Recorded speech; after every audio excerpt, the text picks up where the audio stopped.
Falar de uma questão já polêmica sobre a PEC que encerra o trabalho 6 por 1, podendo inclusive levar à redução da jornada de trabalho, há uma outra situação que essa sim, imediata, que diz respeito ao setor do comércio, aos trabalhos dos feriados.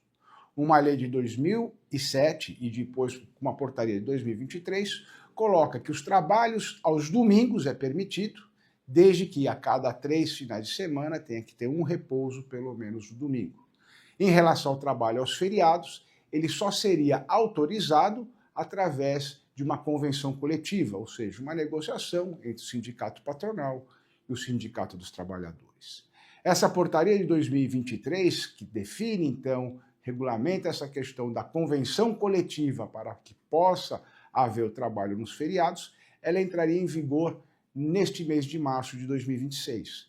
Mas nesta semana mesmo foi publicada uma nova portaria prorrogando por mais 90 dias a discussão e a regulamentação, as regras que definirão como se dará a negociação e a autorização para o trabalho aos feriados.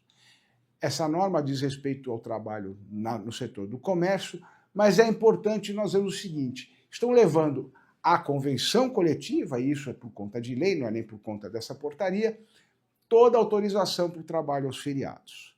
Mas nós temos que ver que são vários os setores do comércio, muito, aliás, a maioria, microempresas e empresas de pequeno porte, até mesmo MEI, lanchonetes, farmácias, salões de beleza e tantas outras atividades onde que nós trabalhamos especificamente com microempresas e empresas de pequeno porte.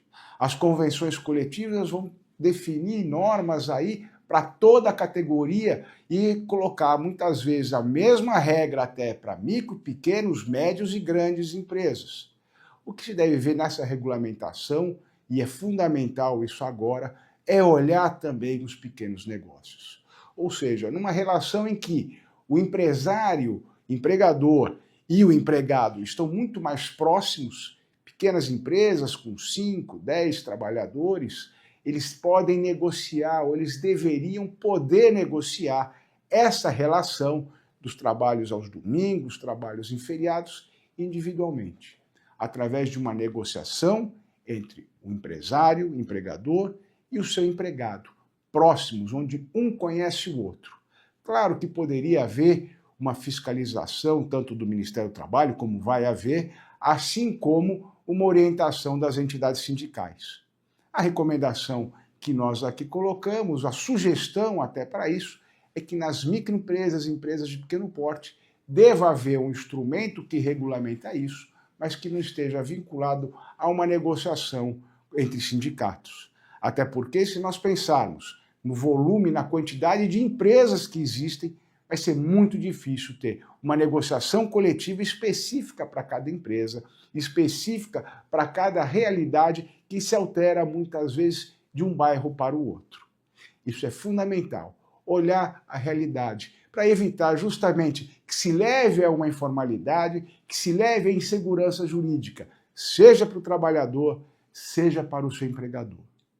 A questão ainda, objeto de uma PEC, sobre o fim da escala 6 por 1, ela é controvertida, muitas análises estão sendo feitas, o próprio SINP já está verificando que impactos poderiam levar nessa alteração com o fim da escala 6 por 1. Se vai aumentar a informalidade, se vai aumentar custos, se por outro lado poderia aumentar a empregabilidade. Muita especulação, nós precisamos acompanhar. O que a gente precisa é ter um país em que o empresário tenha segurança para trabalhar, para receber, investir na sua atividade, pagar os seus impostos, investir no seu trabalhador. Do lado do trabalhador também, que ele tenha segurança de saber que está num contrato sério, que ele vai ser valorizado e poderá caminhar na sua atividade produtiva. E é nessa linha que o SINP trabalha, orientando, buscando alterar as normas, adequar as normas segundo os interesses do Brasil, seja do empresário da micro e da pequena empresa, mas também olhando a importância e respeitando o trabalho dos seus empregados.